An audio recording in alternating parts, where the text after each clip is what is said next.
These are scenes from Germany. What looks like preparation for a direct military confrontation with Russia.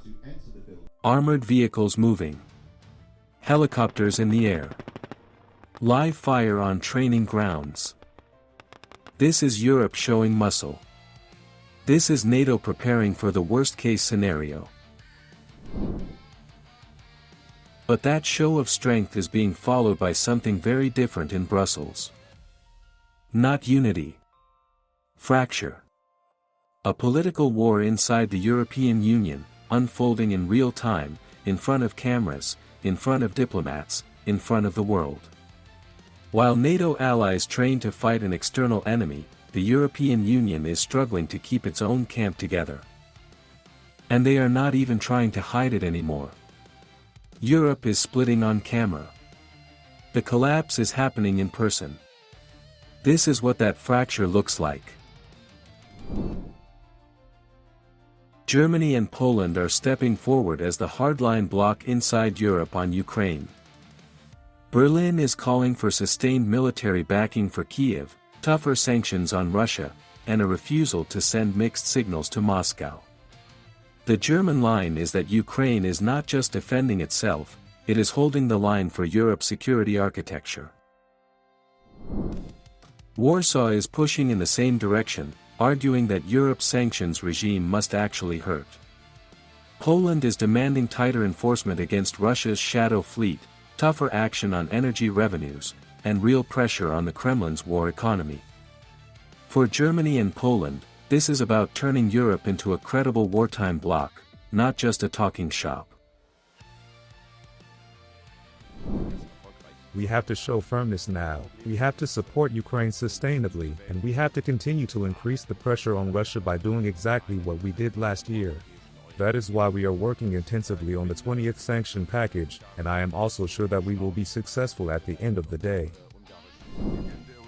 I would like to remind you that during our presidency we have multiplied the number of ships subject to sanctions. Different methods are used here. And the goal is, as you say, so that Putin cannot finance his military machine. But the EU's hardline push on Russia has now hit a wall. Hungary has already blocked the adoption of the 20th sanctions package against Moscow. And Budapest is not disguising why. Hungary is openly accusing Ukraine of political blackmail over oil flows through the Druzhba pipeline. Budapest is tying Europe's entire Ukraine policy to Russian energy deliveries, and is saying it will not allow any EU decisions that benefit Kyiv as long as oil shipments to Hungary remain suspended. This is no longer backroom obstruction. This is Hungary detonating EU unity on camera. This means that it still depends exclusively on the decision of the Ukrainian state whether oil transport on the Druzhba oil pipeline is restarted, and if so, when. The fact that the Ukrainians are not restarting transport on the oil pipeline is political blackmail against Hungary, because this is a political decision. There is no technical, technological, or physical reason why transport should not be restarted.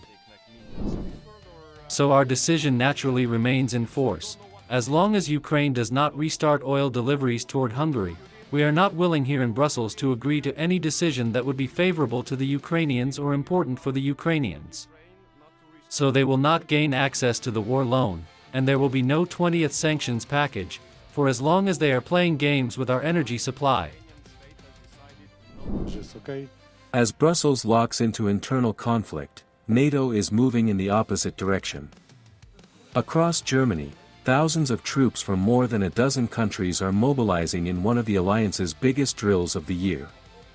Armored vehicles roll across training grounds. Helicopters conduct live fire. Warships and aircraft deploy across Europe. This is not symbolic training. This is deterrence in motion.